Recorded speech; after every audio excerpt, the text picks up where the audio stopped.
Bonsoir tout le monde. Si on peut regagner nos places, s'il vous plaît.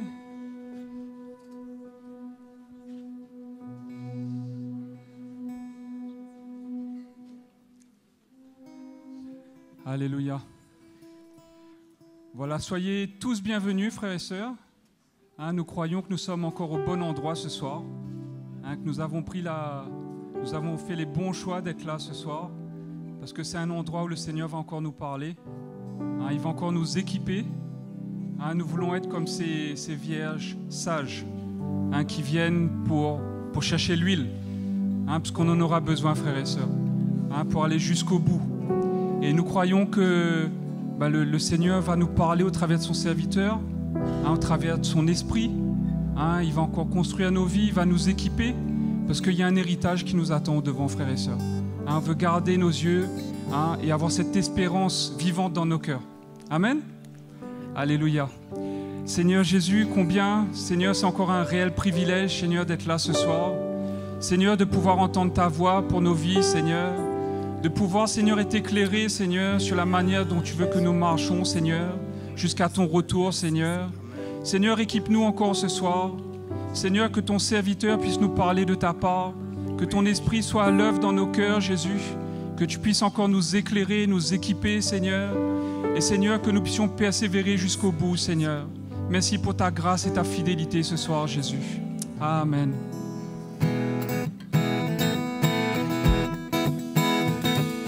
Brise les chaînes dans ma vie, détruis toutes mes forteresses et libère-moi de tout ce qui me retient. Je veux répondre à ton appel et tout te donner de moi, Seigneur. Oui, tout te donner de moi, Seigneur. Oui, tout te donner de moi, Seigneur. Oui, tout te donner. Oh Dieu, mon seul désir, c'est de servir et t'honorer dans tout ce que je fais. Je soumets ma vie pour faire ta volonté. Oh Saint-Esprit, viens me libérer. Brise les chaînes dans ma vie, détruis toutes mes forteresses et libère-moi de tout ce qui me retient. Je veux répondre à ton appel et tout te donner de moi, Seigneur. Oui, tout te donner de moi, Seigneur. Oui, tout te donner de moi, Seigneur. Oui, tout te donner. Oh Dieu, mon seul désir, oh Dieu, mon seul désir, c'est de servir et t'honorer dans tout ce que je fais. Je soumets ma vie pour faire ta volonté. Oh Saint-Esprit, viens me libérer. Brise les chaînes dans ma vie, détruis toutes mes forteresses et libère-moi de tout ce qui me retient.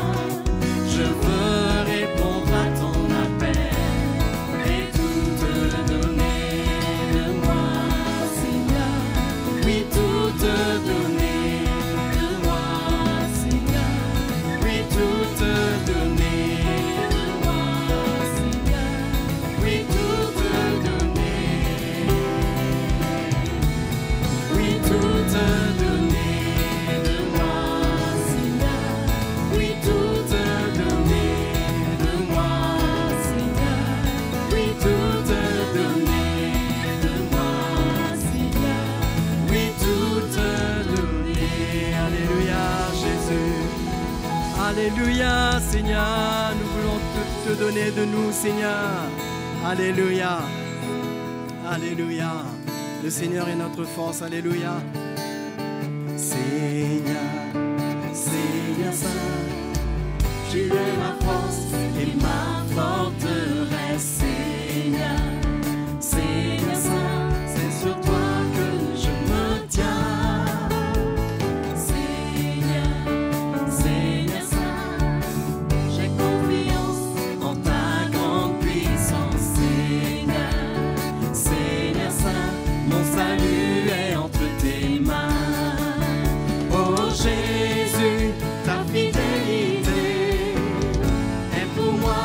un sûr abri.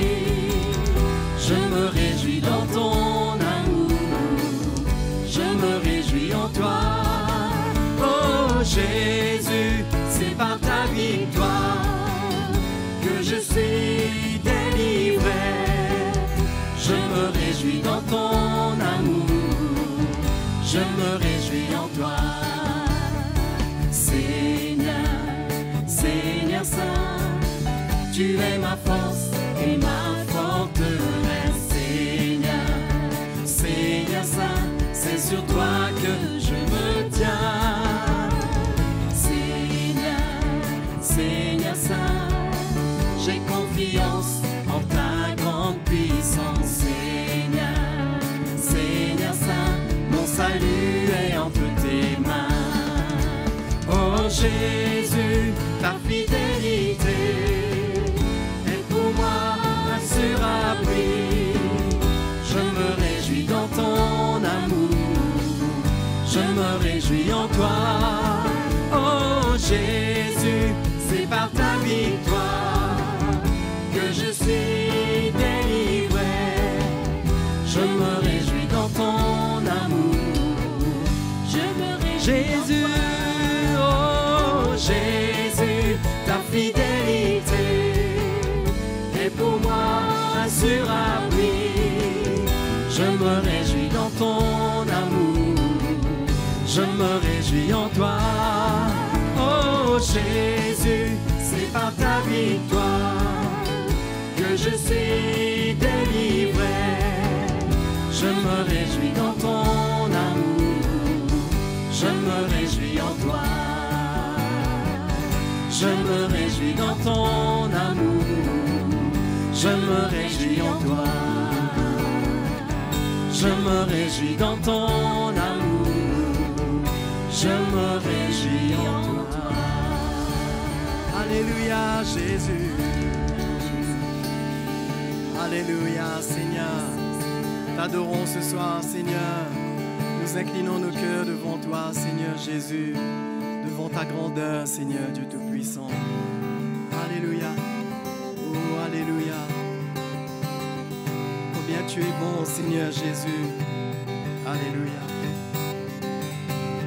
Aimer comme toi Seigneur Jésus, tu es fidèle dans toutes tes voies.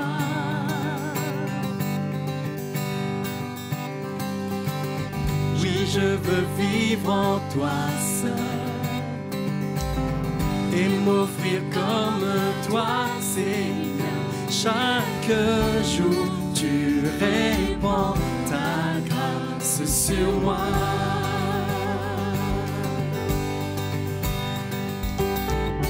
Montre-moi le chemin pour faire ta volonté. Dans ta justice, dans ton amour, dans la puissance de ta grâce. Dans ta justice, dans ton amour, dans la puissance de ta croix, Seigneur.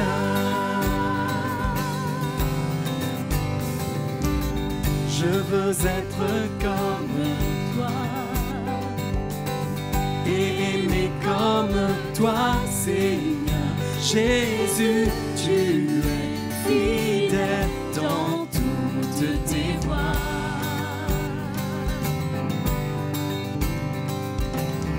Oui, je veux vivre en toi seul et m'offrir comme toi, Seigneur. Chaque jour, tu répands ta grâce sur moi.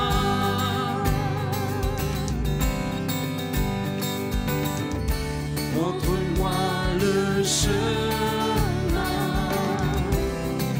pour faire ta volonté. Dans ta justice, dans ton amour,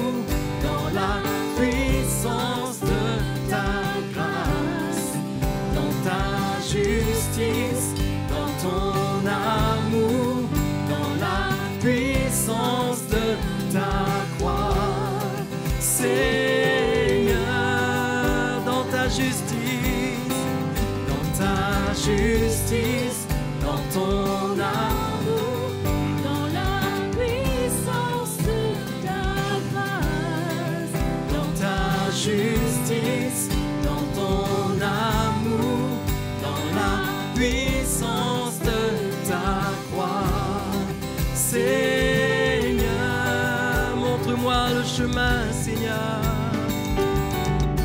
Montre-moi le chemin pour faire ta volonté. Dans ta justice, dans ton amour, dans la puissance de ta grâce.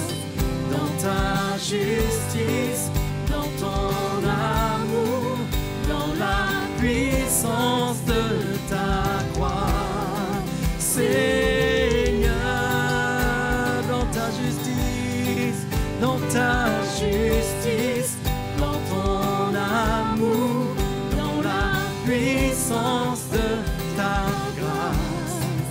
Dans ta justice, dans ton amour, dans la puissance de ta croix. Seigneur,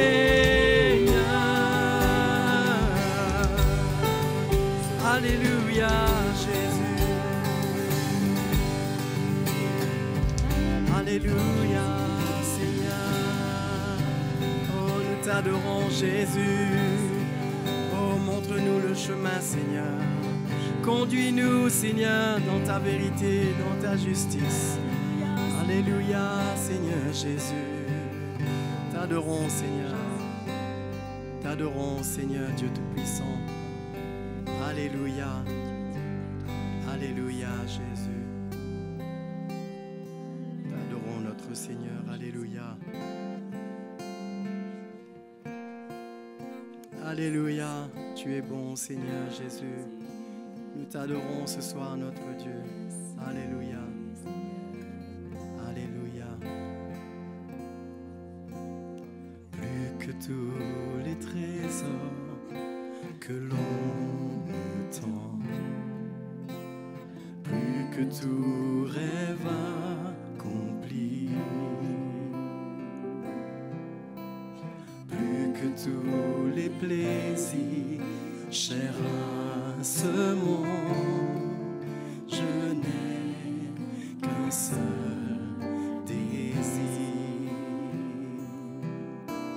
Plus que tous les honneurs rendus aux hommes, plus que toute récompense, plus que toutes les sagesses de tous les temps, c'est là mon seul désir. Un cœur pour toi, une soif de toi, oh que mon âme soit rafraîchie. Je veux chercher ta sainte face, Seigneur, recrée en moi un cœur pour toi, un cœur pour toi, un cœur pour toi, une soif de toi, oh que mon âme soit rafraîchie. Je veux chercher ta sainte face, Seigneur, recrée en moi un cœur pour toi.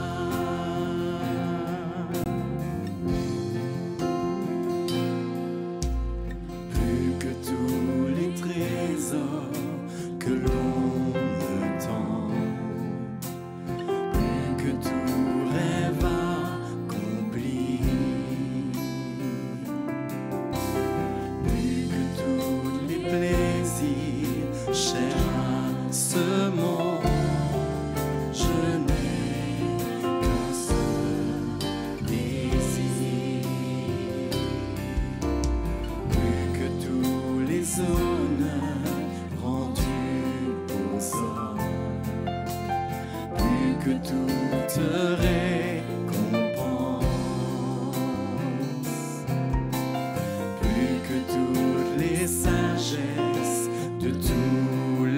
t'attends, c'est là mon seul désir. Un cœur pour toi, une soif de toi, pour que mon âme soit rafraîchie. Je veux chercher ta sainte face, Seigneur, recrée en moi un cœur pour toi, un cœur pour toi, une soif de toi, pour que mon âme soit rafraîchie. Je veux chercher ta sainte face,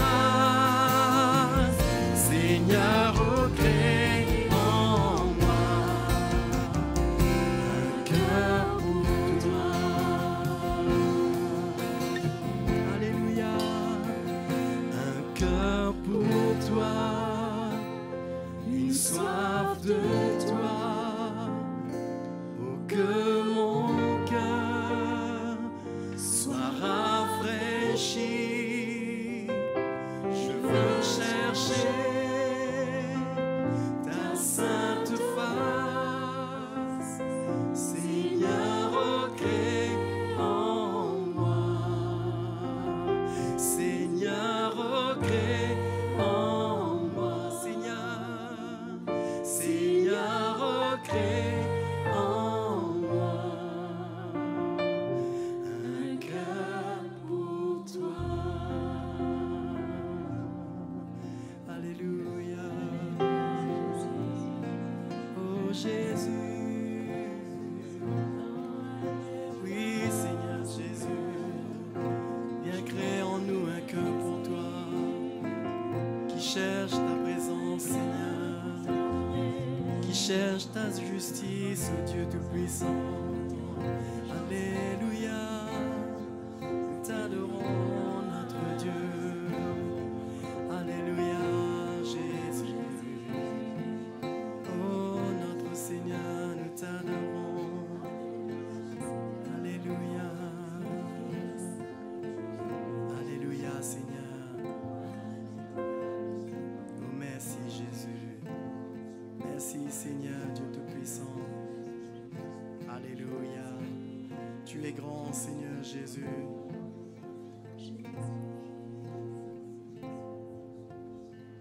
C'est ta présence, Seigneur.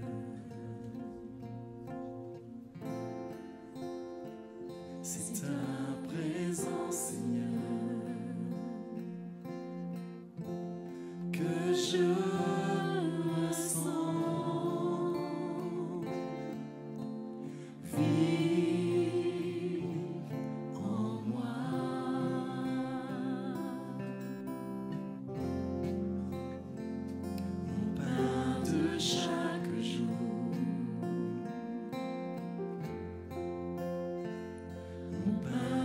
Chaque jour, ta croix révélée, brûlant en moi, et je souviens ma volonté.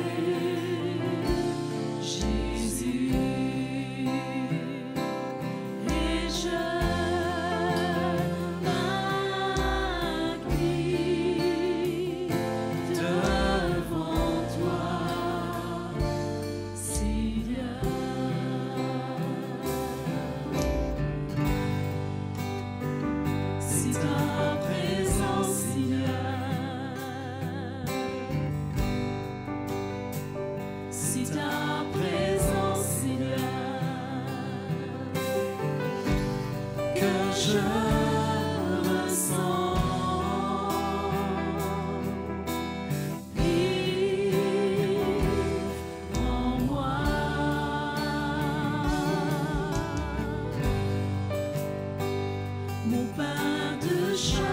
jour. Mon pain de chaque jour. Ta croix révélée, brûlant en moi, et je soumets ma volonté, Jésus, et je m'incline devant toi, Seigneur. C'est ta présence. C'est ta présence, Seigneur. C'est ta présence, Seigneur, que je ressens. Vive en moi.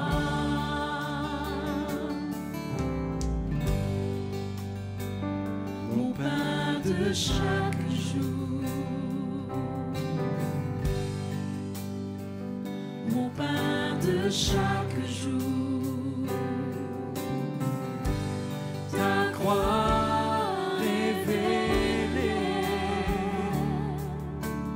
brûlant en moi, et je soumets ma volonté, Jésus, et je m'incline devant toi, Seigneur,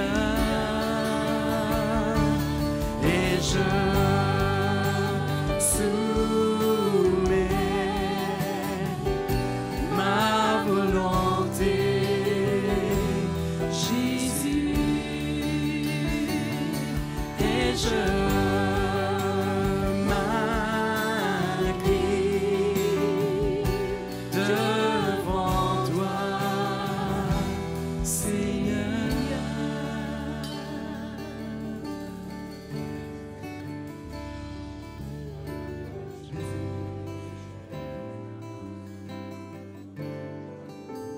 Te louons ce soir. Nous sommes là, nous voulons entendre ta voix, ta parole. Nous voulons qu'elle pénètre dans nos cœurs, Seigneur. Oh, merci, Seigneur. Merci pour ta grâce. Par ta parole, Dieu est à l'œuvre en nous. Nous te remercions. Merci, Seigneur. Amen, alléluia. Bonsoir, les frères et sœurs.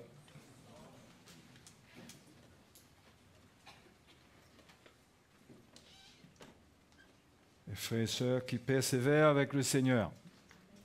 Et l'on espère jusqu'au bout. Hein? Jusqu'au bout.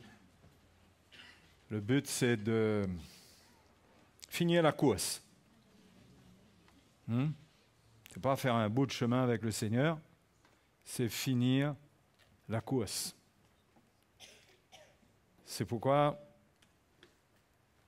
le ministère de l'Esprit, au milieu de nous en ce moment, c'est beaucoup nous adresser des avertissements que nous devons considérer ou pas, mais je crois que nous devrions considérer et comprendre dans quel temps nous sommes et pourquoi Dieu nous parle et Dieu met à cœur ses serviteurs de parler de certaines choses, non seulement dans cette église, mais si vous écoutez les frères de CTMI, de Maurice et tout, vous verrez qu'il y a beaucoup d'avertissements adressés à l'église. Et c'est une grâce que d'entendre des avertissements, je crois. Parce que je crois qu'une église qui n'entend pas la réprimande du Seigneur, c'est une église qui va dormir.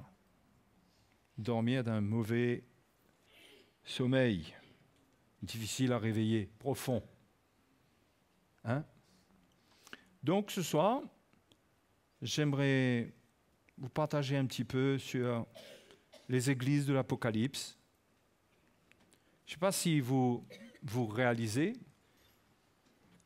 mais les lettres des églises de l'Apocalypse se trouvent dans l'Apocalypse. Ça se trouve dans l'Apocalypse. Ça se trouve au début du livre de l'Apocalypse, jusqu'à la fin du chapitre 3, et à partir du chapitre 4, on ne parle plus d'église. On ne parle plus d'église à proprement dit. Ce qui laisse supposer que, suite à ces avertissements, vienne l'avènement du Seigneur et la période de la tribulation est décrite à partir du chapitre 4. On voit les événements qui se passent au ciel, les événements qui se passent sur la terre. Ce qui se passe au ciel, bien sûr, est bien meilleur. Ce qui se passe sur la terre est tellement contrasté avec tous les cataclysmes et tout ce qui arrive. Et voilà que le livre de l'Apocalypse commence par cette lettre aux 7 églises qui, je crois, doivent nous parler particulièrement à nous qui sommes arrivés à la fin des temps, parce que certains ont expliqué que ces lettres décrivent l'état de l'Église depuis l'Église primitive, le parcours de l'Église. Ce n'est pas impossible. C'est pas impossible, il y a des arguments. Mais je pense que ça serait perdre le bénéfice de la parole du Seigneur dans ces lettres que de juste donner un point de vue historique avec ça. Je crois que ça, quand on lit, si vous lisez, parce que le livre de l'Apocalypse est très fort en tant qu'événement de jugement, mais tout ce que cette lettre dit est fort. Même quand ça parle à l'Église, c'est très fort. Ça ne plaisante pas. Hein? Et on peut comprendre par là que le Seigneur, il nous a adressé un message au travers de ce qu'il a dit à ces églises, qui décrivent l'état de ces églises, décrit l'état spirituel de l'Église dans les derniers temps. Et le Seigneur met une louange particulière sur 2 églises, sur l'église de Smyrne et sur l'église de Philadelphie, surtout. Sinon, les 5 autres églises reçoivent des réprimandes avec un appel à la repentance et avec des avertissements de jugement, de correction. Quand on regarde la manière dont ces lettres sont structurées, elles ne sont pas structurées par hasard. La première lettre qui est adressée à Éphèse est la dernière lettre. C'est comme si vous vous imaginez un cercle, vous allez retrouver toutes les églises dans ce cercle avec sur le bord la première et la 7e église qui montrent plus l'état de l'église en dehors de reproches concernant la doctrine. C'est des états spirituels. Le Seigneur ne met pas en avant dans ses lettres des questions doctrinales. À l'église d'Éphèse, il reproche l'abandon du premier amour. Avec un avertissement, un appel à la repentance, sinon cette église, son chandelier serait déplacé. Ce qui laisse supposer que cette église allait perdre l'impact de son témoignage là où elle se trouvait. Donc c'était un état spirituel, c'était une église. Et le Seigneur reconnaît qu'il y a des œuvres. D'ailleurs, dans l'épître aux Éphésiens, si vous voulez y aller un petit peu, au chapitre 2, vous savez qu'il y a des choses qui n'arrivent pas par hasard pour moi. Ces lettres ont été transmises à l'apôtre Jean, qui était un apôtre. D'accord? Ok, vous êtes au courant de ça? Si vous n'êtes pas au courant, je vous mets au courant. Et l'une des premières œuvres que le Seigneur donne aux 7 églises, il s'adresse à l'église d'Éphèse en disant « Eh bien, je connais tes œuvres, ton travail et ta persévérance, je sais que tu ne peux supporter les méchants, que tu as éprouvé ceux qui se disent apôtres et qui ne le sont pas. » C'est l'Apocalypse chapitre 2. Hein? Éphésiens? Non, c'est l'église d'Éphèse. Je vous avais prévenu, il faut prier pour nous. Pour moi en particulier, je sais que les autres frères, ils n'ont pas de problème. Hein? Oui, il a éprouvé ceux qui se disent apôtres et qui ne le sont pas. C'est le premier. Comme quoi, ça donne un signe que Dieu doit vraiment restaurer le ministère de l'apôtre dans son Église pour parler à son Église. Oui. Et que le ministère des apôtres ne s'est pas arrêté du temps de l'Église primitive. Même dans le temps, il y a eu les 12 apôtres, dont Judas qui a été jugé, mais il y a eu d'autres apôtres.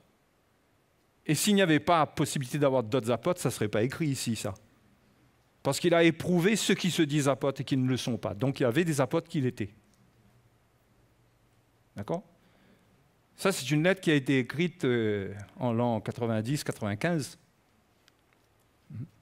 Donc il y a eu des apôtres et Dieu ne change pas sa manière. C'est sa manière de parler, de transmettre les choses. Tout ça, bon, c'est juste un signe du besoin que le monde chrétien a, que Dieu élève des apôtres qui n'ont pas peur de parler la vérité, de transmettre la vérité. D'accord? Maintenant, tout à l'heure, je reviendrai en détail sur chaque église, mais le but de ces lettres, si on veut comprendre qu'est-ce que le Seigneur relève comme point quand il s'adresse aux églises, d'une manière centrale. D'ailleurs, d'une manière centrale, c'est la 4e église. Hein? L'église de Thyatire, où le Seigneur parle d'un jugement.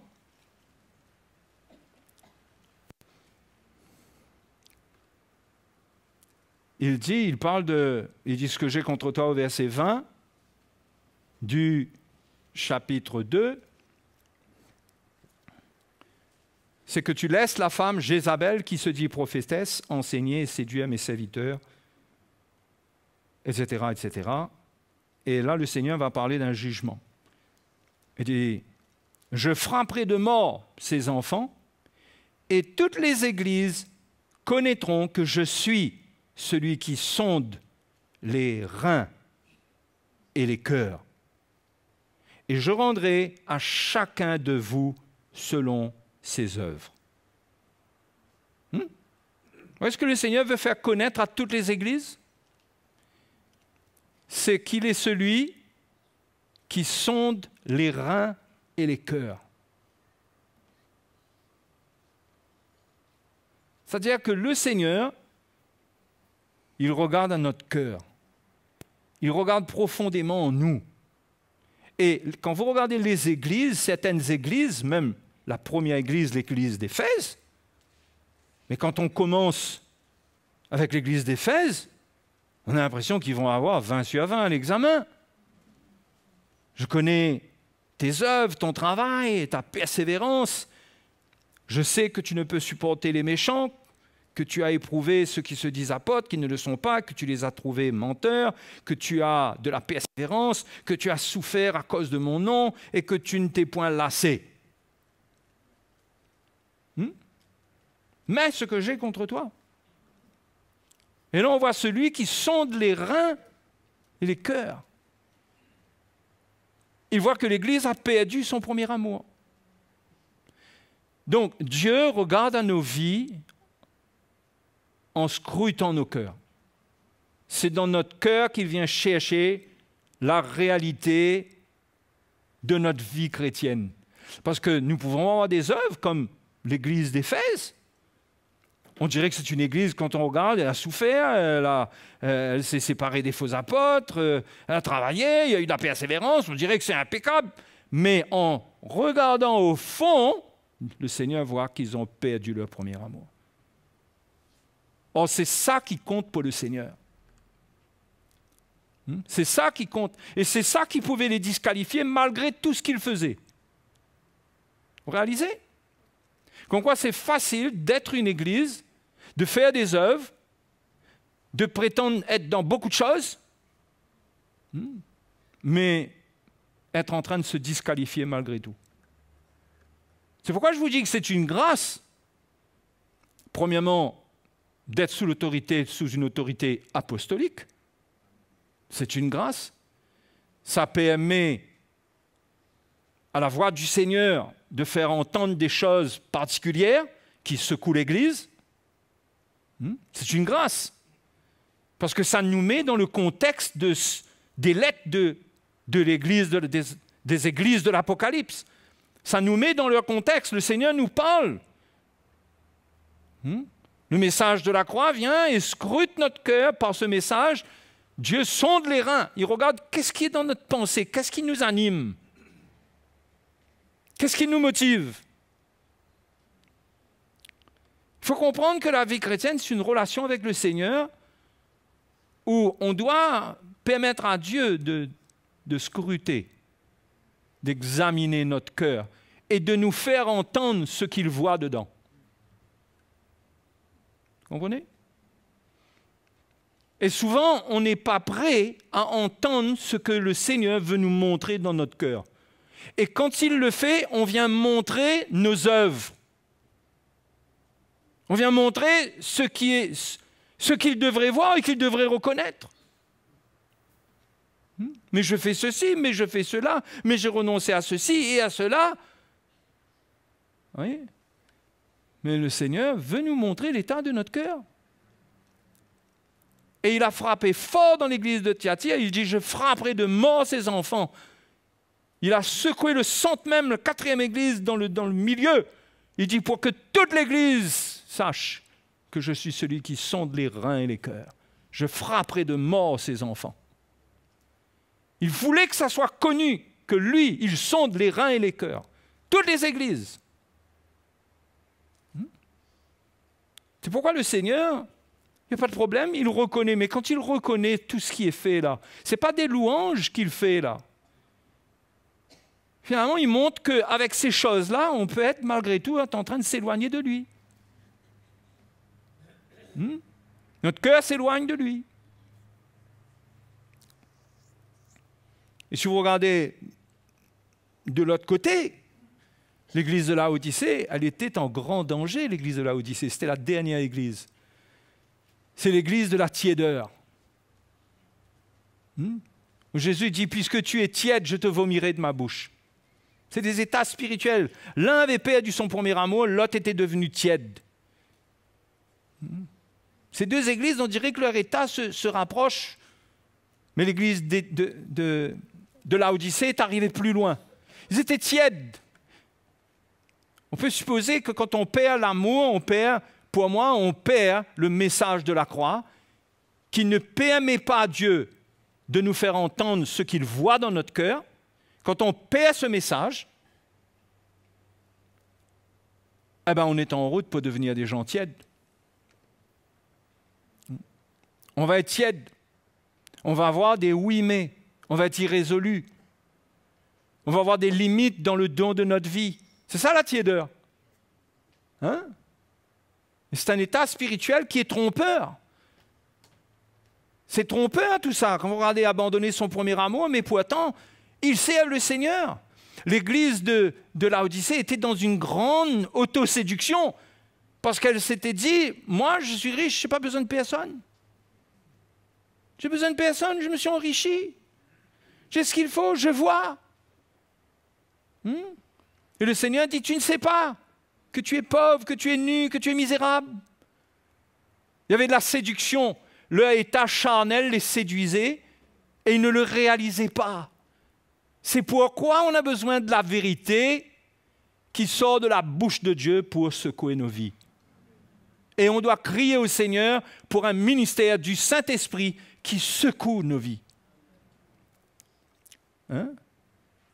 Parce que là, ce que le Seigneur annonce, ça secoue. Il faut réaliser que Dieu dit qu'il reconnaît notre travail, mais ce que j'ai contre toi. Il dit donc, repens-toi, sinon voilà ce que je vais faire.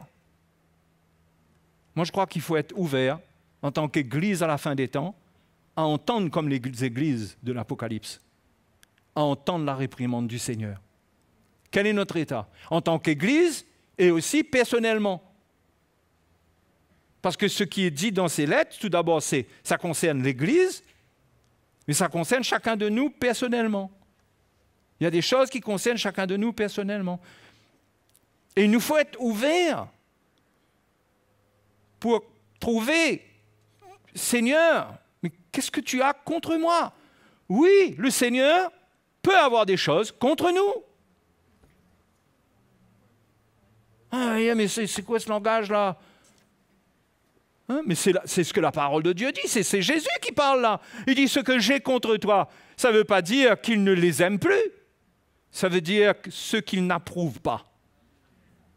Ce avec quoi il n'est pas d'accord. Il faut que le Seigneur nous parle, mes frères et sœurs. Il faut ouvrir notre cœur.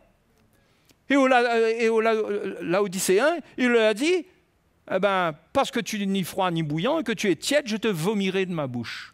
Ce sont des mots qui sont forts. Mais ça veut dire quoi, ça? Je te vomirai de ma bouche. Si ça ne veut pas dire grand-chose, ou si ça ne veut pas dire quelque chose de spécifique pour nous, ça doit amener la crainte. Parce que ça parle quand même d'un rejet, mais d'un rejet violent. D'un rejet de quelque chose qui est écœurant. Oui ou non? Alors, est-ce que ça veut dire, est-ce qu'il faut dire perte de salut, passer par la grande tribulation, je ne sais pas trop quoi, mais peu importe, mais ça dit quelque chose qui est terrible. Vous voyez? La crainte de Dieu n'a pas besoin d'enseignements précis sur des points. Quand on a la crainte de Dieu, on n'a pas besoin d'enseignements précis. Sur toute chose, la crainte de Dieu par elle-même, elle se suffit même à un brouillard. Quand il y a la crainte de Dieu, on ne va pas aller chercher le petit prétexte. Quand on a la crainte de Dieu, on sent que là, il y a du sérieux. Je ne sais pas qu'est-ce qui est au bout, mais c'est sérieux. Et c'est suffisant pour amener la repentance.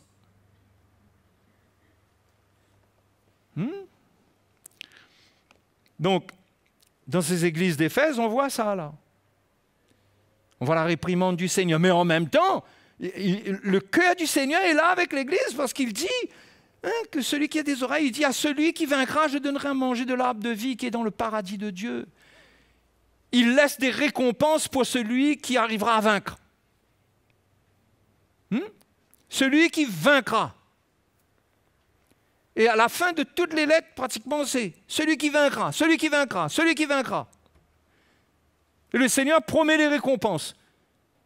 Donc, il y a un côté réprimande, mais cette réprimande, c'est un appel à la repentance pour triompher d'un état que le Seigneur n'approuve pas et avec lequel il n'a rien à faire, afin d'être récompensé.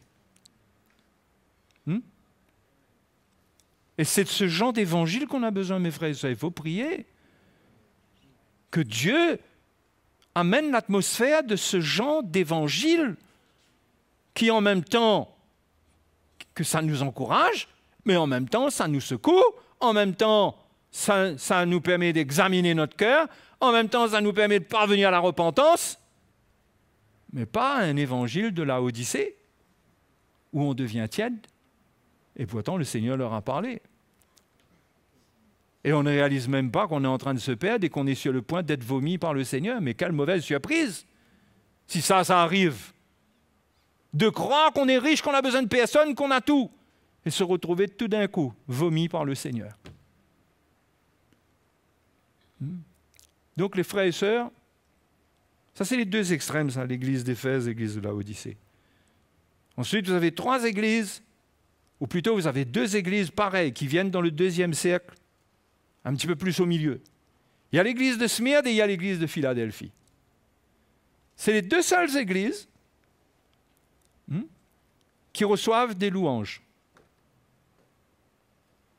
Je vais revenir plus tard sur l'église de Philadelphie, et même sur l'église de Smyrne. Ce n'est pas trop mon propos ce soir, mais ce sont les 2 seules églises. Et on doit comprendre pourquoi est-ce que le Seigneur les encourage, ne leur fait pas de reproches. Qu'est-ce qui fait cela? Qu'est-ce qu'il y a de si spécial? Ensuite, vous avez un 3e cercle qu'on peut dessiner, qui est un cercle un peu plus petit au milieu du grand cercle et du cercle moyen. Il y a un plus petit au milieu où il y a là 3 églises. Il y a l'église de Pergame, de Thyatire et l'église de Sardes. Alors Sardes, c'est la pire. Sardes, Jésus dit, il y en a qui sont morts au milieu de vous. Et il dit, tu passes pour être vivant, mais tu es mort. Et il dit, affermis le reste. Il dit au pasteur qui est là, affermis le reste qui est près de mourir. C'est une église qui était vraiment arrivée à l'extrême. Et les 2 autres églises, c'est des églises qui ont des problèmes de doctrine. Il y en a un, c'est la doctrine de Balaam, l'autre, c'est Jézabel. On laisse Jézabel enseigner. Déjà, ça présage, ça nous montre que le ministère de la femme ouvre des portes, ouvre une porte à des choses qui peuvent être terribles pour l'Église. D'accord? Bon, ça, c'est important à remarquer. Qu'il y avait cette femme qui enseignait des choses qui étaient des occasions de chute, qui étaient terribles pour le peuple de Dieu. Donc, il y a ces 2 églises-là, c'est des problèmes de doctrine. Vous voyez pourquoi on insiste sur la doctrine? Pourquoi le mot de doctrine n'arrête pas de sortir de notre bouche? Parce que ce sont 2 gros points de reproche du Seigneur, avec des avertissements qui sont plutôt graves. Graves. À l'église de Pergame, le Seigneur dit, je viendrai. Il dit, si tu ne te repens pas, il dit, je les combattrai avec l'épée de ma bouche. Comprendre l'entrée en jugement, la parole de Dieu qui vient, qui taille et qui tranche. Et de l'autre côté, c'est je frapperai de mort ces enfants. Oui, c'est des jugements. La Bible dit que le jugement va commencer par la maison de Dieu. C'est pourquoi dans ce que je vous dis ce soir, je vous le dis, c'est une grâce. Il y en a qui n'aiment pas ça, qui veulent éviter ça. Mais l'Église, à la fin de temps, a besoin de réprimande. Et là où il y a besoin d'encouragement, où il n'y a pas de réprimande, comme pour Smyrne et Philadelphie, on n'invente pas. On n'invente pas. Mais je crois que nous sommes à un stade où nous avons besoin de réprimande, de paroles qui nous secouent. C'est une grâce, les frères et sœurs. Je ne sais pas, est-ce que vous arrivez à apprécier l'amour de Dieu dans cette dimension de réprimande, de châtiment? Parce que le Seigneur, il châtie celui qu'il aime. Il le dit dans l'Apocalypse. Il châtie et il reprend celui qu'il aime. Est-ce qu'on arrive à comprendre que c'est ça l'amour que Dieu a pour moi quand Dieu me châtie, me reprend, me corrige? C'est ça. Et là où il n'y a pas cet esprit de réprimande, je doute que l'amour de Dieu soit là. C'est la compromission qui est là. C'est tomber d'accord avec la chair. C'est tomber d'accord avec les fausses doctrines, avec les faux prophètes Et les fausses prophétesses, que je dirais, comme Jézabel, c'est tomber d'accord. Et il n'y a pas là l'amour de Dieu, il y a de la compromission. L'évangile n'est pas pur. Et les chrétiens ne réalisent pas qu'ils sont en danger de jugement. Mais cependant, le Seigneur parle à ses églises et il s'adresse à certains. À certains, il dit, mais celui-là, il va marcher avec moi. Parce qu'il a gardé ses vêtements blancs. Il y a des gens qui sont sincères, même là où il y a l'erreur. Et le Seigneur va les retirer. S'il n'y a pas une repentance globale de l'Église, le Seigneur va retirer ceux qu'il reconnaît, ceux qu'il voit, parce qu'il sonde les reins et les cœurs. Il connaît ses brebis. Mais pour ce qui nous concerne, nous devons être fiers, quelque part, que notre Dieu, notre Père, manifeste son amour envers nous, en nous corrigeant, en nous reprenant, en nous parlant comme si que, quand ça parle, on dirait que le pasteur connaît notre vie. On dirait que l'ancien connaît notre vie. Mais si ça t'arrive, ne rebiffe pas. Mais dis-toi que c'est une grâce. Ça veut dire que Dieu a l'œil sur toi. Dieu a l'œil sur toi. Donc, voyez l'atmosphère voyez ce qui se passe à la fin des temps, ce que ça représente, tout ça. Ça montre le besoin d'un message qui réveille, qui ranime le premier amour, qui enlève, qui arrache les chrétiens de la tiédeur, qui protège l'Église des fausses doctrines. Parce que les doctrines sèment la zizanie, la confusion. Les chrétiens sont malheureux, ils chutent. Et l'église de Sardes, qui est la troisième, qui est en bout de course dans le groupe d'églises au centre, des églises malades, qui est en train de mourir. Mais c'est bon que le Seigneur nous parle. Et vous devez prier pour que les serviteurs de Dieu aient le courage de continuer à parler comme ça. Parce que laissez-moi vous dire, il faut une énergie spéciale. Il faut une énergie spéciale. Ça ne peut être que la grâce de Dieu. Parce que c'est un combat, c'est le vrai combat spirituel. C'est l'évangile contre vos raisonnements. C'est l'évangile contre votre résistance ou contre votre séduction. Et c'est un combat intense qui est spirituel. Et il y a un retour de ce combat pour contester, pour se rebeller, pour dire on n'est pas d'accord, pour contaminer les chrétiens. C'est pourquoi l'Église doit se protéger quand la vérité vient. Quand la vérité vient, il y aura de la contestation au milieu de vous. Et il y aura des gens pour dire on n'est pas d'accord. Vous devez savoir où vous vous tenez. Sinon, vous tomberez. Vous tomberez. On n'aura peut-être pas le temps de vous avertir, d'aller vous protéger particulièrement. Quand le message de Christ, la croix et le pur message de Christ vient, il faut être éveillé. On ne peut pas se permettre là. Là, quand c'est comme ça, la guerre est déclarée. Le soldat ne peut pas se permettre de dormir là. Il doit se réveiller. Il doit se réveiller. Parce qu'il y aura des choses qui vont arriver. Et le diable utilisera des gens, utilisera les plus faibles, les dévorera pour en faire des complices. Il faut faire attention, les frères et sœurs. Et se lever pour s'exhorter les uns les autres, pour se reprendre les uns les autres, pour s'associer à la discipline dans l'Église. Quand les anciens ne sont pas d'accord avec une situation, on vient avec les anciens, on est d'accord avec les anciens. On ne s'associe pas au péché et à ce qui est en train d'être jugé ou discipliné. C'est important de développer ce cœur-là et de permettre à la vérité de nous parler à nous personnellement. Vous comprenez?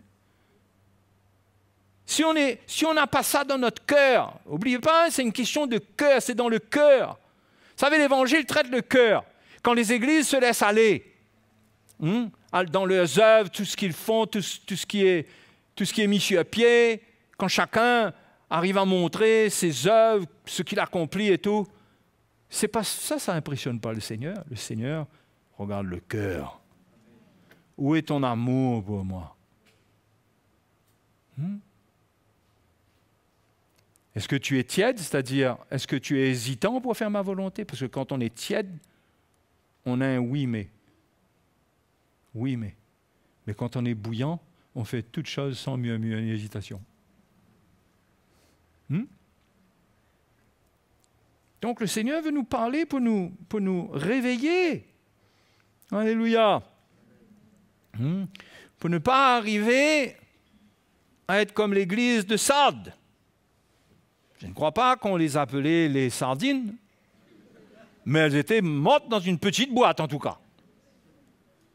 C'était peut-être les Sardois, je ne sais pas. Mais c'est la 3e dans la série du groupe qui est jugé. Après vient l'église de Philadelphie. L'église de Smyrne, le Seigneur les encourage parce qu'ils vont avoir un temps de tribulation. Parce qu'à l'époque, la persécution faisait rage. Quand ça se réveillait, c'était un tsunami qui balayait les chrétiens. Ça tuait, c'était cruel.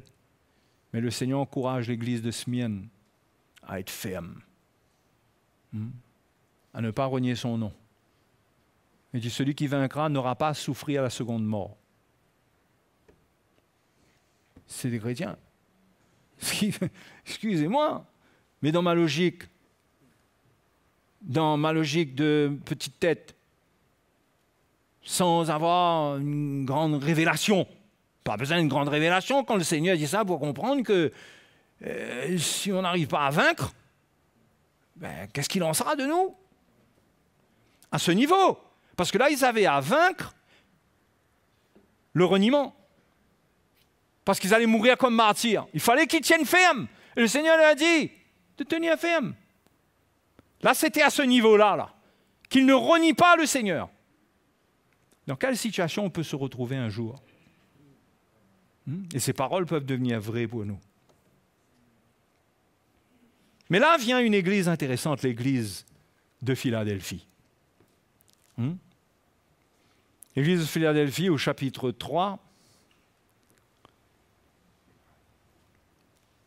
écrit au verset 7, écrit à l'ange de l'église ou au messager, c'est à l'ange, mais c'est au messager, de l'église de Philadelphie. Voici ce que dit le saint, le véritable, celui qui a la clé de David, celui qui ouvre et personne ne fermera, celui qui ferme et personne n'ouvrira.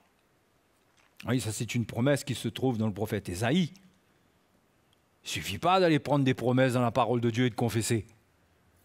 Jésus a besoin de donner ces promesses-là. Il la donne à cette église-là. Ce n'est pas vrai pour toutes les églises, ça. L'église d'Éphèse pouvait aller étudier Ésaïe et dire on revendique ça. Non, ça c'est le Seigneur qui doit faire ça. Oui, il y a une réalité de la vie chrétienne quand même, on peut passer à côté. Je connais tes œuvres. Maintenant, attention, quand vous lisez la parole de Dieu, il y a des promesses qui peuvent se réveiller dans votre cœur. Le Seigneur peut vous parler, peut vous montrer qu'il veut vous bénir avec ça. Ça, c'est vrai. Mais il y a cet esprit de foi qui cherche à fabriquer, à arracher quelque chose. À imposer. Ça, c'est le Seigneur qui relâche les promesses. Et il parle à l'église de Philadelphie. Il dit, je connais tes œuvres. Et là, il ne donne pas beaucoup de détails. Vous remarquez ça, vous? Il donne pas. Il dit, je connais tes œuvres.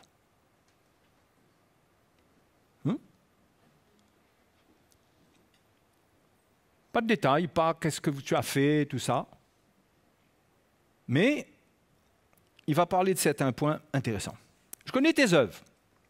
Au fait, tes œuvres, il dit, voici, parce que tu as peu de puissance.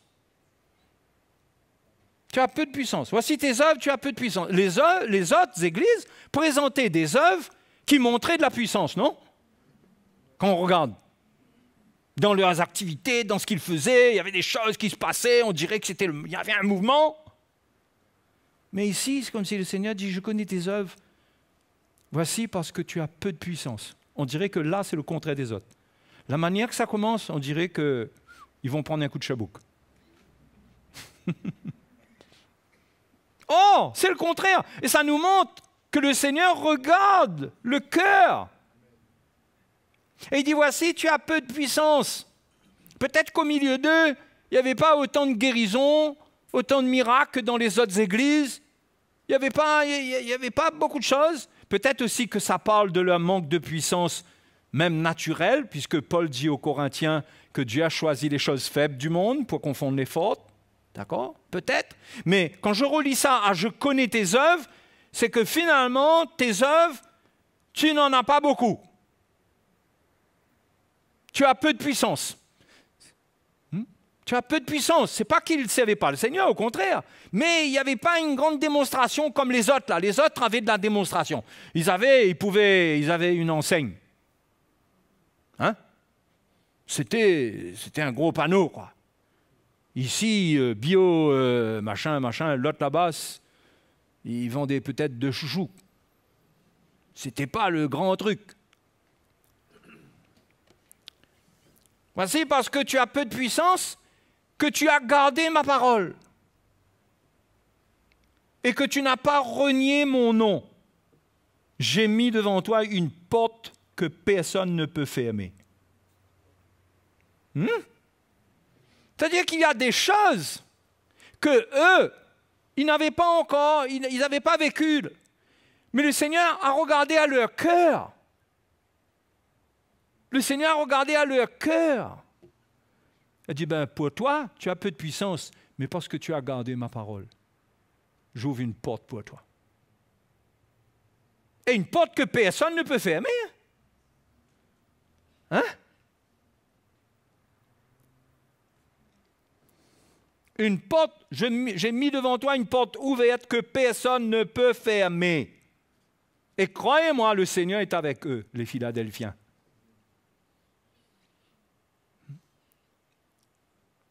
La raison, c'est qu'ils ont gardé la parole du Seigneur.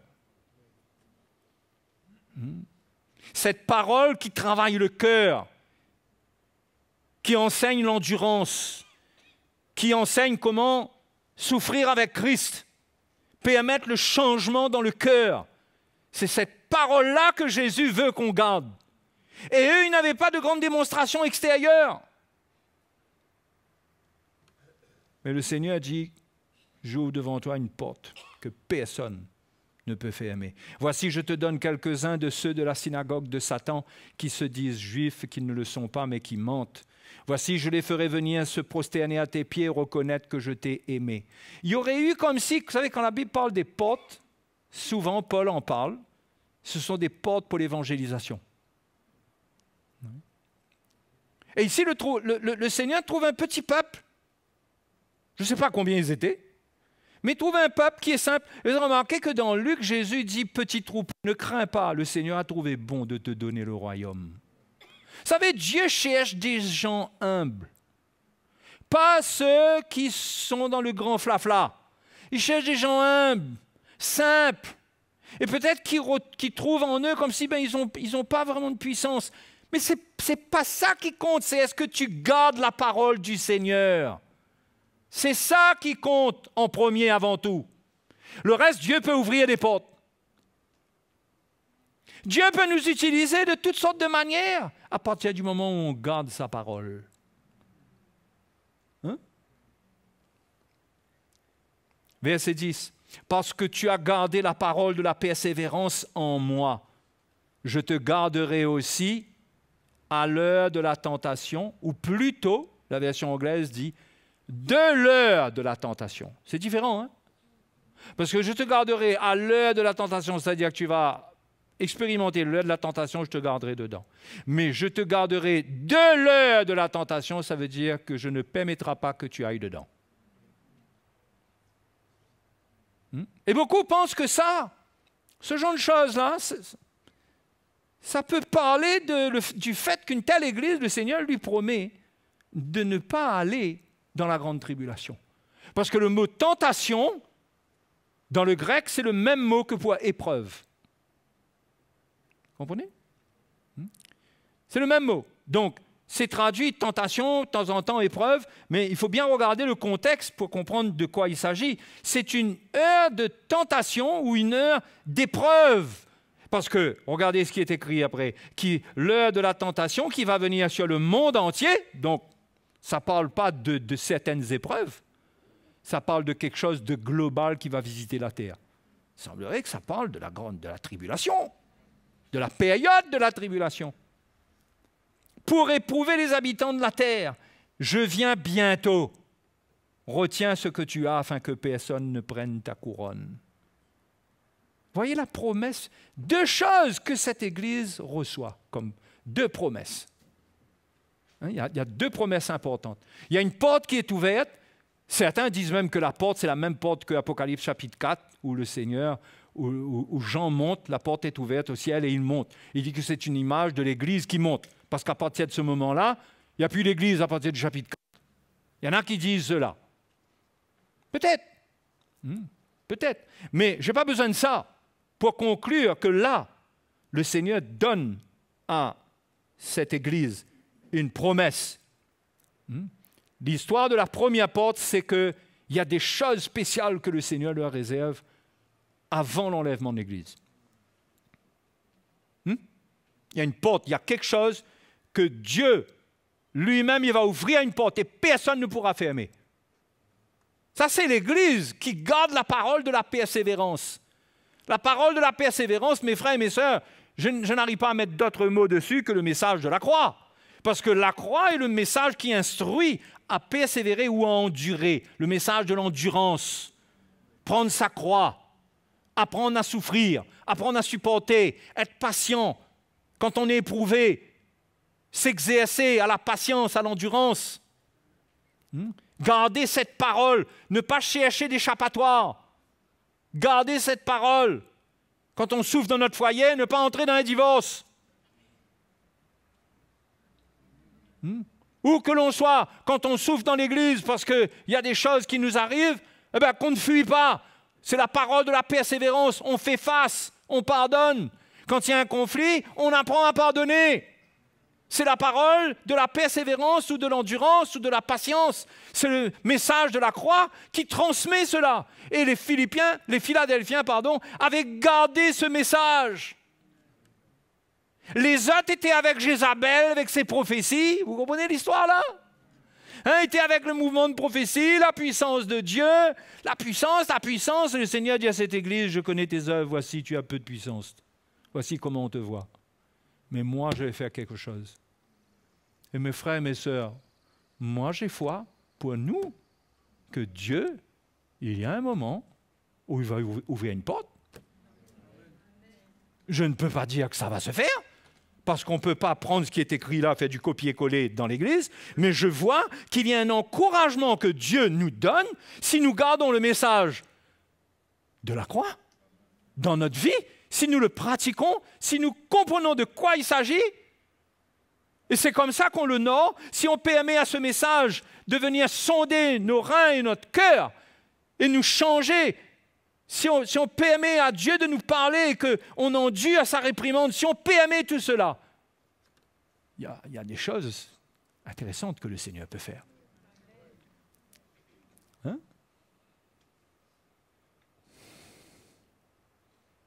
Et la deuxième promesse, c'est d'être préservé de l'heure de la tribulation.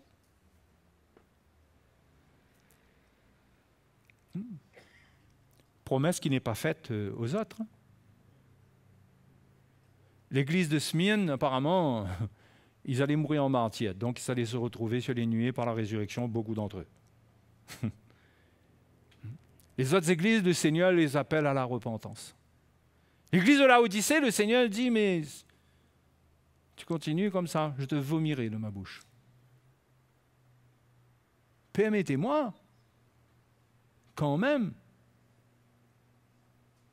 d'envisager, malheureusement et tristement, qu'il risque d'y avoir des chrétiens qui ne seront pas sur les nuées aux joies de l'enlèvement. S'ils ne répondent pas à la repentance, si l'Évangile ne vient pas pour leur parler comme il faut, et s'ils n'accueillent pas, moi, je ne vois pas, si je regarde la parole du Seigneur, je ne vois que des avertissements graves. Mais par contre, je trouve pour l'Église de Philadelphie que le Seigneur promet que ça ne les concerne pas. Ah. Oui. Voilà, après, vous savez, quand vous prenez les choses comme ça, vous comprenez quand Paul dit qu'il faut travailler à son salut avec crainte et tremblement. Il y a des choses que vous comprenez. Vous commencez à lire la parole de Dieu et à l'estimer dans une autre dimension. Et vous enlevez tout le faux parfum qui est mis dedans très souvent et vous regardez bien. Qu'est-ce qui est écrit? Qu'est-ce que Dieu vous dit? Parce que les reproches sont aussi grands que les promesses. Les réprimandes sont aussi dures que les promesses sont glorieuses. Hein? Faut oublier que le Seigneur a dit qu'il ne partagera pas sa gloire avec les idoles. Il ne donnera pas son honneur aux idoles. Donc nous, appliquons-nous. Appliquons-nous. Réveillons-nous. Prions, cherchons Dieu. Laissons Dieu, numéro 1, lui m'assurer que je permets au Seigneur de sonder mes reins et mon cœur. L'Évangile doit avoir un accès dans ma vie. C'est très important. Hein?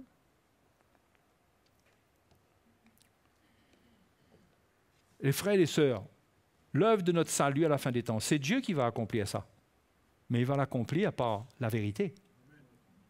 Il ne l'accomplira pas par des messages de fantaisie. Hein? Pas des doctrines étranges. Et puis le peuple de Dieu sera sanctifié, il sera prêt. Vous avez bien lu Éphésiens chapitre 5, vous? Quand Paul donne la comparaison entre le mari et l'épouse, et entre Christ et l'épouse, il dit que le Seigneur, il lave son Église avec l'eau de sa parole. C'est une épouse qu'il revient prendre pure, sans tache, qu'il aura lavé avec l'eau de sa parole. Comment il lave avec l'eau de sa parole? Il y a une eau. La parole doit être une eau qui lave. Ah mais ce n'est pas juste la lecture de notre Bible, ça. C'est une chose de lire la parole de Dieu et ça contribue. Mais c'est un ministère que le Seigneur va exercer envers ceux qui ont la vérité. Et la parole de Dieu va couler dans leur cœur comme de l'eau. Ils vont être rafraîchis, ils vont être lavés. Ils vont ressentir qu'ils sont purifiés. Ils sont bien, ils sont prêts pour l'avènement du Seigneur.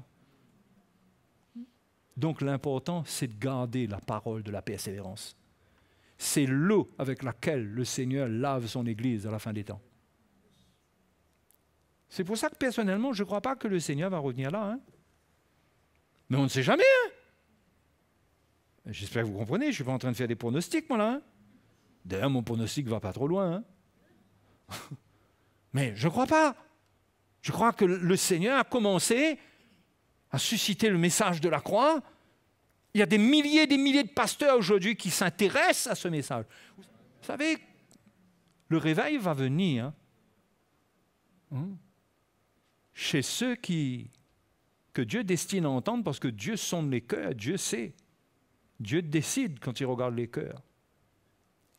Mais il y a un grand réveil qui n'est pas le réveil du ministère de Jézabel dans l'Église. Ça, cette affaire-là doit mourir. Il y a un réveil qui est un réveil de l'œuvre de Dieu dans le cœur. Ça, c'est le vrai réveil. C'est que les chrétiens se réveillent et considèrent leur vie et mettent en ordre. Et quittent le péché, quittent les choses des ténèbres et pardonnent et viennent dans la communion fraternelle et Dieu est à l'œuvre. Ce genre de réveil. Ce n'est pas les réunions où tout le monde est en train de tourner en rond comme des toupies, tout le monde tombe par terre, les gens crient à l'assassin dans l'église. On dit « Ah, le réveil est là ». Il y a toutes sortes d'idolâtries dans l'Église et les gens croient que c'est ça le réveil. Le vrai réveil, c'est le réveil que l'Évangile produit dans le cœur quand Dieu sonde ton cœur et que tu réponds. C'est ça le réveil. C'est ça le réveil. Tu te réveilles parce que Dieu parle à ton cœur et là tu te réveilles. Tu te dis, ah, c'est vrai, Seigneur. Le réveil, c'est quoi? C'est la repentance. On se repent. On abandonne le péché. On abandonne ce qui n'est pas droit. Pas seulement le péché dans sa dimension d'adultère, vol et tout ça. L'iniquité, le péché caché dans le cœur, les attitudes, les cœurs tordus, le manque d'intégrité, manque de droiture, la manipulation de l'un, de l'autre. La vie dans le foyer qui est dans le désordre. Pourtant, il n'y a peut-être pas de l'adultère, mais le cœur est mauvais, il n'y a pas de paix. Tout ça, il y a de l'ordre, il y a l'évangile, le message de la croix. Quand vous voyez ce que ça contient, ça parle des familles, ça parle des couples, non? Ça parle du service, mais ça parle du serviteur lui-même. Ça ne donne pas 7 pas pour faire des miracles. Hein? Ça amène la lumière pour que ton cœur change, ta vie change. Moi, je ne suis pas pressé de voir de grandes choses se passer. Sans cette œuvre-là, c'est dangereux. C'est dangereux. Mais j'inspire. J'inspire à ce que les chrétiens se lèvent, servent le Seigneur. Mais si quelqu'un se lève, fait des choses, et qu'en lui, son cœur n'est pas droit, il vaut mieux qu'il s'assoie. Reste tranquille, repens-toi. C'est mieux. Ah oui? Non? Enfin, je ne sais pas, moi. Qu'est-ce qu'on dit? Ça fait rien? Si dans ton cœur, tu n'es pas pur, tu n'es pas clair, tu n'es pas droit, reste tranquille. Repens-toi. Entends Dieu te parler. Il est en train d'examiner ton cœur et te montrer la poubelle qui est à l'intérieur, peut-être. Eh bien, tant pour toi de jeter la poubelle, plutôt que de marcher avec. Et avec la poubelle, la poubelle, tu viens aider à nettoyer l'église? Tu vas venir aider à nettoyer une église avec une poubelle? Il faut jeter la poubelle. Il faut être propre. Il vaut mieux se repentir, considérer sa vie et crier au Seigneur comme David. Oh Dieu, sonde-moi. Sonde-moi. Connais mon cœur. Connais mon cœur, Seigneur. Et si on est vrai, là, les frères et les sœurs, le Seigneur nous montre l'état de notre cœur. Il y a des choses qu'on ne voyait pas, on commence à voir. Il y a des choses, on croit qu'on est humble. Quand Dieu commence à nous parler, on voit à quel point on est orgueilleux. Mais tant qu'on n'a pas accueilli, on ne voit pas notre orgueil. On trouve que c'est normal, qu'on a raison. On ne voit pas notre orgueil. Et Dieu veut nous montrer notre orgueil. C'est ça qu'il veut montrer. Il veut te montrer ton cœur. Tu comprends? Il ne veut pas régler la situation, là. Ça ne l'intéresse pas, ça. Ça ne l'intéresse pas de régler ton problème, régler le problème. C'est l'état de ton cœur qui l'intéresse. C'est pourquoi souvent Dieu nous résiste aux orgueilleux. Il résiste. Les situations ne changent pas. Il veut que ton cœur change. Et parfois on se bat, on veut que tout change. Mais Dieu veut que notre cœur change. Tant que ça ne change pas, et croyez-moi, le Seigneur est puissant. Tant que notre cœur ne change pas, il n'y a rien qui change. Et vous savez qu'est-ce qui va se passer? On risque de devenir mauvais. Et on risque de dire, mais il n'y a pas de puissance. Mais il n'y a pas de puissance au milieu de nous.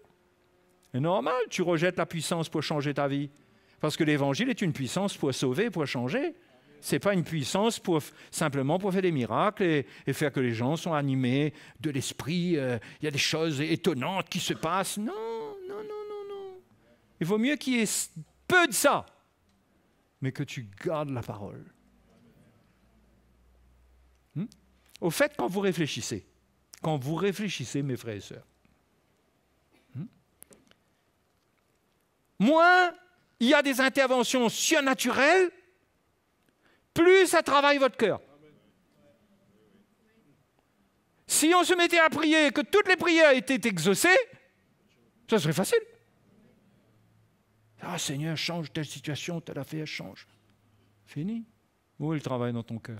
Mais ça ne change pas. Seigneur, change mon enfant. Ah, il vient devant toi avec 2 cornes même. Seigneur, coupe les cornes. Seigneur mon mari, Seigneur ma femme. Mais Dieu veut travailler ton cœur en premier. Vous comprenez ça? C'est pour ça que je ne dis pas qu'il faut qu'on prie, on est dans la foi. Hein, gloire à Dieu, il y a des gens qui expérimentent des guérisons au milieu de nous, ce n'est pas le grand flafla, mais on apprend des choses étonnantes qui se passent. Laissez-moi vous dire, il faudra organiser une session de témoignage un jour, les frères. Parce qu'on prie pour des gens qui expérimentent des choses dans leur vie. Mais nous, on n'est pas organiseurs de spectacles. On ne veut pas impressionner la galerie. On ne ressent pas ça. Mais en même temps, c'est vrai que nous sommes là où nous sommes. Mais l'important, c'est de garder la parole de la persévérance. C'est ça l'important.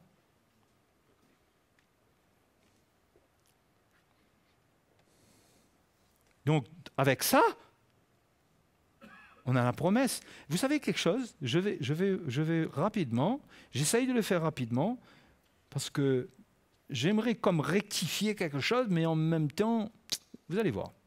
Allez dans la prière dont j'ai parlé, au chapitre 6 de Matthieu. Vous savez, la prière, vous vous souvenez que je vous avais parlé du royaume des cieux? Et que le sermon sur la montagne est dans le contexte de tout ce que le Seigneur dit concernant le royaume des cieux. Et là, ici, il y a l'aumône, la prière, le jeûne. Il y a des choses, ces sujets que le Seigneur enseigne. Et il enseigne comment prier. Et il y a quelque chose que je me suis interrogé dessus plus profondément. Dans la prière, donc, connue comme étant le Notre Père, qui, encore une fois, n'est pas une récitation, c'est un enseignement, et ça vient au fait pointer le doigt sur l'état du cœur de celui qui prie plutôt que sur ce qu'il dit. OK? Et ça nous montre, verset 12 du chapitre 6, vous y êtes. « Pardonne-nous nos offenses, comme nous aussi nous pardonnons à ceux qui nous ont offensés. Ne nous induis pas en tentation, mais délivre-nous du malin. » Je me suis posé la question, moi. Puisque Jacques dit que Dieu ne tente personne. On est d'accord? Jacques dit dans Jacques chapitre 1, verset 12. Il enseigne ça. Dieu ne tente personne. Pourquoi il faudrait prier et demander à Dieu de ne pas nous induire en tentation s'il ne tente personne? C'est vrai que ça parle d'exposer, on peut dire, ça ne veut pas dire que Dieu tente lui-même, mais il n'y a pas d'action de Dieu pour mettre la tentation concernant le péché dans notre vie. Et c'est vrai qu'il y a des traductions qui disent que ça veut dire « ne nous expose pas à la tentation ». Mais je me suis posé la question. Et j'ai fait mes petites recherches aussi. Je me dis, est-ce que je suis le seul à voir comme ça? Est-ce que ça, ce n'est pas une prière pour dire, Seigneur, nous pardonnons à ceux qui nous ont offensés. Pardonne-nous. Notre cœur est pur, nous voulons aller avec toi. Ne nous induis pas en tentation, c'est-à-dire ne nous amène pas dans la tentation que l'Église de Philadelphie, dont le Seigneur parle dans l'Église de Philadelphie, la période de la tribulation. Ne nous induis pas en tentation, mais délivre-nous du malin. Parce que mes frères et sœurs, cette période-là, ça sera la période du malin. Le malin, le diable, fera ce qu'il veut. Il tuera, il égorgera, là, il n'y aura plus le chrétien, il n'y aura plus là, non, le combat, etc. Il n'y a plus de ça, là. Il n'y a plus de protection, il n'y a plus d'église. Donc, je me suis demandé, est-ce que ça ne veut pas dire ça? Ne nous induis pas en tentation. Seigneur, ne permets pas que nous passions dans ce feu que tu annonces pour les nations. Délivre-nous du malin. Et dedans, quand vous regardez, ça parle du pardon. Comment c'est important d'avoir un cœur pur. Pardonne-nous nos offenses, parce que ce sont nos offenses qui peuvent nous empêcher d'entrer. Mais pardonne-nous. Il y a une attitude dedans, où dans notre relation avec le Seigneur,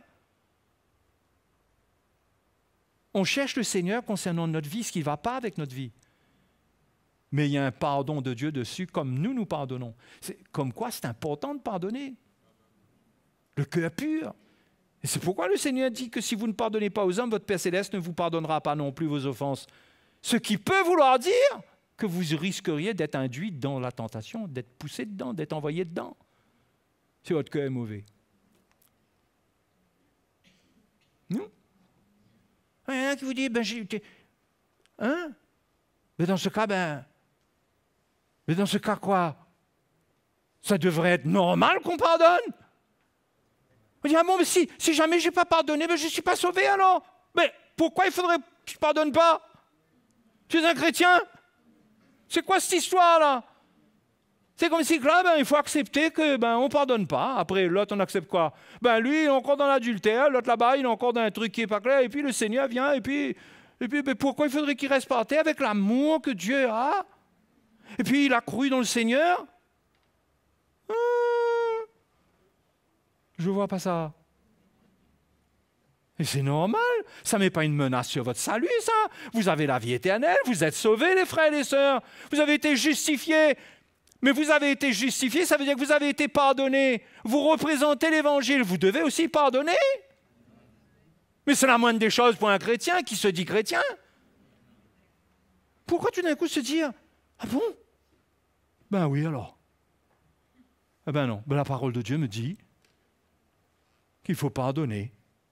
Sinon, mon Père Céleste ne me pardonnera pas non plus mon offense. Et quand je regarde le contexte, j'ai peur de la grande tribulation. Hein? Non? Mais sinon, qu'est-ce qu'on va craindre? Qu'est-ce qu'on va craindre si là on tombe d'accord avec un cœur mauvais envers quelqu'un? Vous croyez que deux personnes qui se font la guerre vont se retrouver au ciel ensemble et vont régler leurs problèmes là-haut? Moi, je ne crois pas. Moi, je ne crois pas.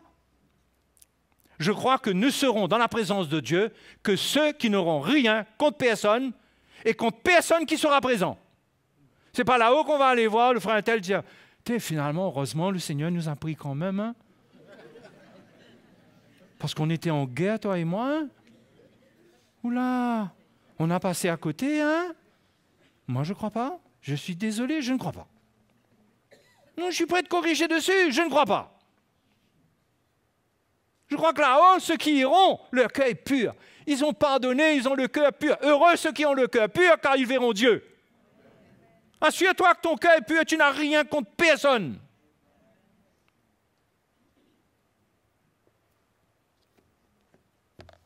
Tu vas aller, tu as contre frère un tel, contre soeur un tel, contre l'ancien un tel, contre l'autre là, tu as un cœur qui... Non. Tu dois pardonner, tu dois t'humilier, te repentir de ton amertume et crier au Seigneur et pardonner. Et après, ton état à toi est pardonné aussi parce que comme tu pardonnes, mais c'est écrit, frères et sœurs, pourquoi venir tergiverser là-dessus? Pourquoi? C'est écrit, c'est tellement bien écrit, non? C'est bien écrit parce que c'est écrit simplement. Ce n'est pas écrit de manière à ce qu'on se dit, il a voulu dire, tu en à droite, tu en à gauche. C'est clair. On doit craindre ces choses-là. Et ce n'est pas difficile d'entrer dans le royaume des cieux, mes frères et mes sœurs. Il faut pardonner. Il faut avoir un cœur pur. Et concernant nos faiblesses, Dieu va nous aider. Et là, on pourra dire, ne nous induis pas en tentation, comme nous pardonnons à ceux qui nous offensent. Et nous, notre cœur est pur. Oui, on n'a rien contre personne. Quand arrive le moment, le malin, au revoir. Le Seigneur nous délivre du malin. Comme il a dit à l'Église, je te délivrerai de l'heure de la tentation. C'est délivrer du malin. Mes frères et mes sœurs, l'heure approche. L'heure du malin approche. Il ne faudra pas être là. Ça ne va pas être une partie touristique, une sortie touristique. Ouh! Que le Seigneur nous vienne en aide. Amen. Alors ça vous fait craindre le Seigneur, ça? Est-ce que ça veut dire que vous n'êtes pas sauvés, là? Est-ce que ça veut dire que là, non, c'est pas là. Est-ce qu'on est sauvé? Est-ce qu'on n'est pas... Oula, je me pose... tu te poses la question si ton cœur n'est pas bon. Parce que cette parole amène la crainte en toi. Si ton cœur n'est pas bon, c'est bon que tu craignes et que tu mettes un point d'interrogation dessus. C'est pas parce que tu n'as pas été justifié, c'est parce que là, au stade où tu es, là, tu remets en question ta propre justification parce que par elle, Dieu t'a pardonné. Mais toi, tu ne pardonnes pas, toi donc. OK? OK. Hein? Vous êtes contre la crainte de Dieu, vous? Vous trouvez que dans les derniers temps, là, avec ce qui vient là, on y va, là? Laissez notre petite comment on appelle ça? Notre petite gondole, là, les gondoles à Venise, là. On y va, là. Notre église, là, le pasteur, il est en haut, il nous conduit, il chante à l'italienne. Et on y va, là. Il faut que le Seigneur nous parle clairement et priez pour ça. Dites, Seigneur, fais-moi entendre ce que je dois entendre. Seigneur, s'il te plaît, je suis tellement dans l'illusion et la tromperie me concernant. Délivre-moi. Je te prie, Seigneur, délivre-moi. Sonde mon cœur, mes reins. Vous êtes prêts? Allez, allons nous mettre debout.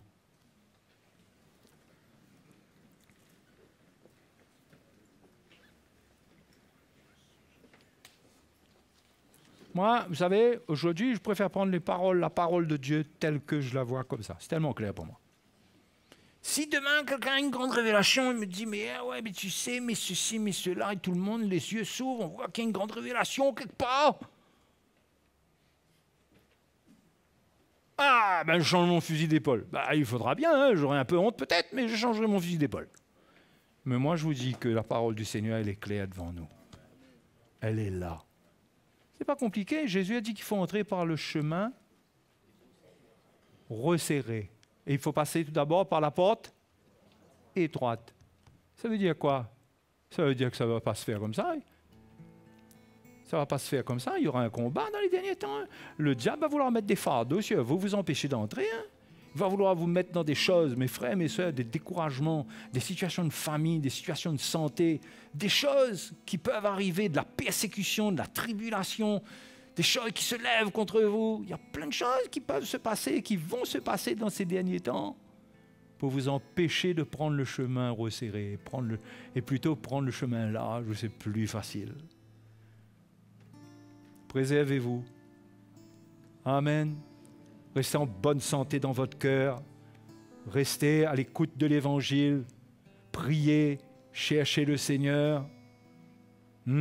Associons-nous ensemble, formons ensemble l'Église, où nous sommes engagés les uns vers les autres. Nous ne sommes pas là pour nous, pour notre petite bénédiction, mais nous sommes là pour l'œuvre du Seigneur.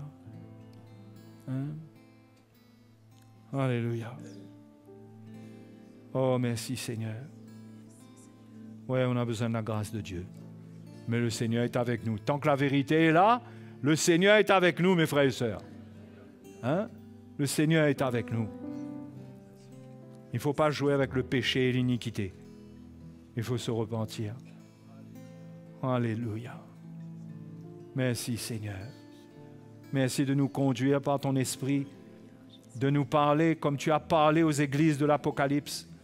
Tu as parlé à ces 7 églises et tu nous parles à nous aussi. Tu nous mets en garde. Seigneur, nous savons que notre danger aujourd'hui, ce n'est pas tant les doctrines, les faux apôtres, parce que tu nous as équipés pour voir, pour discerner. Mais c'est surtout notre état spirituel, comme les Éphésiens, comme les Laodicéens. Seigneur, accorde-nous cette grâce de veiller sur nous-mêmes, de nous réveiller, de fuir la tiédeur, de retrouver notre premier amour. Accorde-nous cette grâce, Seigneur. Oh, que ton esprit réveille nos cœurs. Cela ne peut se faire que par ta grâce. Merci, Seigneur. Merci, Seigneur. Merci, Seigneur. Alléluia. Adorons le Seigneur ce soir.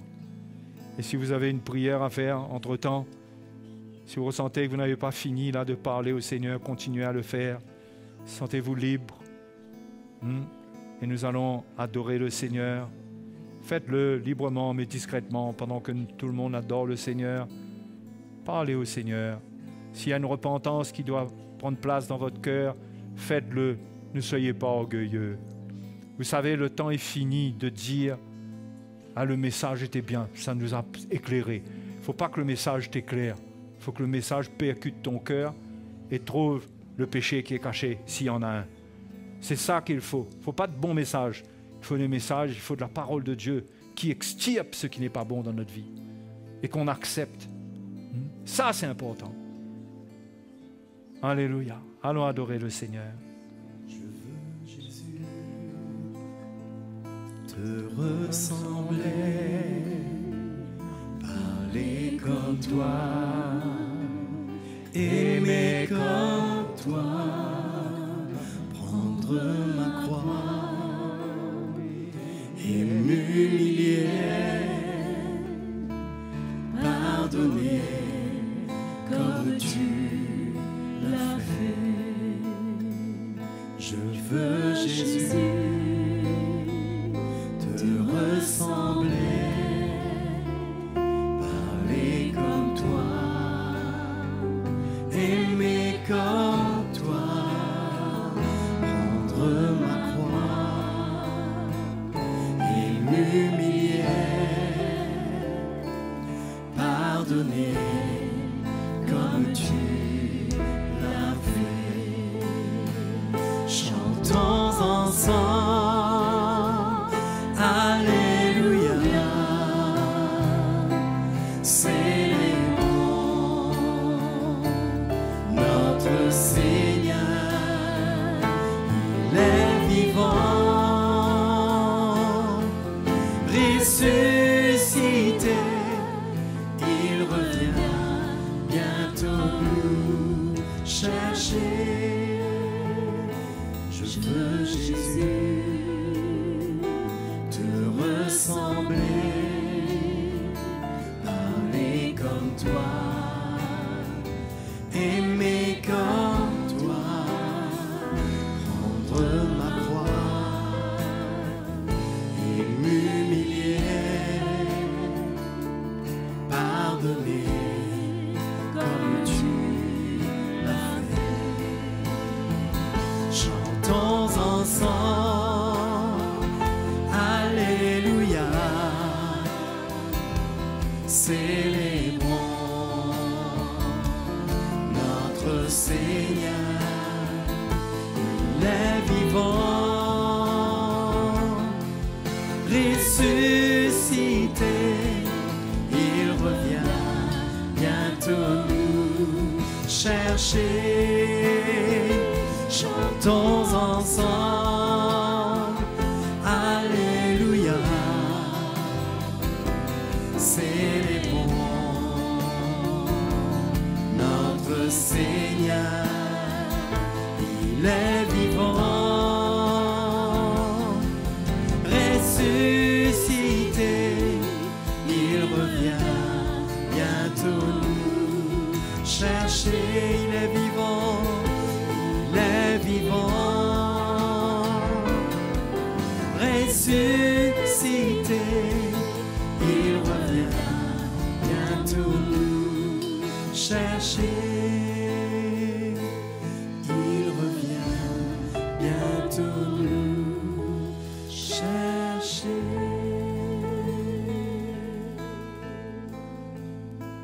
Toi la gloire, Jésus. Seigneur, quelle grâce que nous avons. Quelle grâce que tu nous accordes encore de parler à notre cœur. C'est pourquoi ce soir encore, nous voulons te dire merci. Parce que la lumière de ta parole nous éclaire. Et chacun de nous, en nous tenant devant toi, en entendant ta parole, nous réalisons ton amour envers nous parce que tu vois notre état. Et tu veux agir dans nos cœurs pour que nous ne puissions pas en porter les conséquences. C'est pourquoi que ta grâce puisse nous visiter encore. Pour que nous puissions, Seigneur, nous mettre à l'œuvre. Pour que nous puissions nous repentir. Pour que nous puissions nous rectifier au-devant de toi. Parce que tu ne t'adresses pas à nous en vain. Tu ne nous parles pas juste, Seigneur, pour meubler le temps.